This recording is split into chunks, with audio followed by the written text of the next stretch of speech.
है कि रोहन उसके पिता की वर्तमान आयु के बीच में अनुपात निकालना है। रोहन निकालना क्या है, रोहन और उसके पिता के बीच वर्तमान आयु का अनुपात निकालना है। रोहन को आर से लिख लें और उसके पिता को, रोहन के पिता को एफ लिख लें, फादर ऑफ रोहन। तो दोनों के बीच का अनुपात ज्ञात करना है। ठीक, ज्ञात ये करना है। इसको निकालने के लिए क्या क्या चीजें चाहिए होंगी आपको।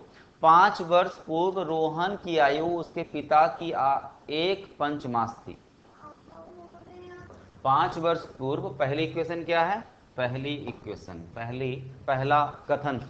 पहला कथन दिया हुआ है कि 5 वर्ष पूर्व रोहन की आयु r-5 होगी।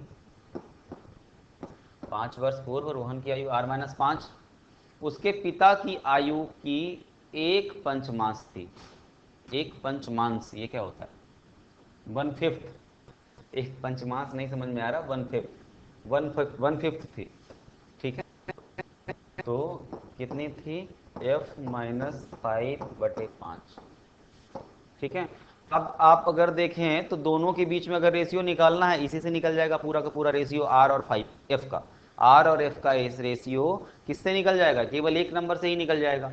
अगला क्या कह रहा है कि 2 years ago the sum of age of Rohan and his father was 36। 2 साल पहले रोहन की आयु, दूसरे कथन से इक्वेशन जो बनेगी कि 2 साल पहले रोहन की आयु, sum of age of Rohan and his father plus f-5, दोनों की आयु का योग कितना था, 36 ईयर्स था। ठीक है, तो दूसरे से तो नहीं निकल पाना है, दोनों के बीच का अनुपात, दोनों का योग निकल जाएगा, दोनों का r और 5 का योग निकल जाएगा, मगर अनुपात नहीं निकल पाएगा दूसरे से।